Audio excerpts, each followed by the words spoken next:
100 കോടി രൂപ പറയുന്നതിൽ ഏതാണ്ട് 35 കോടി രൂപയുടെ പണിയാണ് നടക്കുക എന്ന് വേണം വിചാരിക്കാൻ. കാര്യം 50 കോടി രൂപയ്ക്ക് ഇത് മറിച്ചു കൊടുക്കുകയാണ്. അപ്പോൾ അവരുടെ ലാഭവും കൂടി കണക്കിട്ടാൽ ഇത് 100 പറയുന്നിടത്ത് 35 കോടി രൂപയുടെ അല്ലെങ്കിൽ 30 കോടി രൂപയുടെ പണി നടക്കുമെന്ന് വേണം നമ്മളിത് മനസ്സിലാക്കാൻ. ഇതാണ് നടന്നുകൊണ്ടിരിക്കുന്നത്. ഈ 100 കോടി രൂപ എവിടെ നിന്ന് വരുന്നു? ഈ 100 കോടി രൂപ ഇവിടുത്തെ പെട്രോൾ അടിക്കുന്ന സാധാരണക്കാരൻ്റെ കയ്യിൽ നിന്ന് വരുന്നു.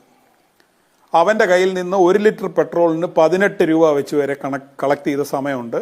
അങ്ങനെ കളക്ട് ചെയ്ത് കഴിഞ്ഞ 7 വർഷത്തിനിടയിൽ 13 ലക്ഷം കോടി രൂപയോളം റോഡ് സെസ്സിലേക്ക് മാത്രം, ഞാൻ പറയുന്നത് ടാക്സിൻ്റെ മൊത്തം കണക്കല്ല, റോഡ് സെസ് മാത്രം, അപ്പോൾ സെൻട്രൽ റോഡ് സെസ്സിലേക്ക് മാത്രം കളക്ട് ചെയ്ത പൈസയാണ്.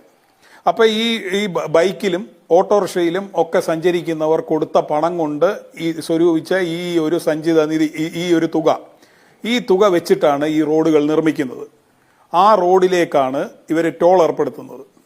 അപ്പോൾ ഇവരുടെ കയ്യിൽ നിന്ന് പിടിച്ച പൈസയ്ക്ക് ടോൾ ഏർപ്പെടുത്തുന്നു. ടോൾ ഏർപ്പെടുത്തുന്നത് മാത്രമല്ല, ഇനിയും മുതൽ ഈ ഹൈവേയിൽ ഈ ബൈക്ക് യാത്രക്കാരനോ ഓട്ടോറിക്ഷക്കാരനോ കയറാൻ പാടില്ല എന്നാണ് പറയുന്നത്. കാരണം അവൻ്റെ പൈസ കൊണ്ട് പണിത ഈ റോഡ് വളരെ നല്ല റോഡായതുകൊണ്ട് ഇനി നിങ്ങൾക്കൊന്നും പറ്റില്ല, മാന്യന്മാർ സഞ്ചരിച്ചു കൊള്ളട്ടെ, അതുകൊണ്ട് നിങ്ങൾ പോകാനാണ് പറയുന്നത്.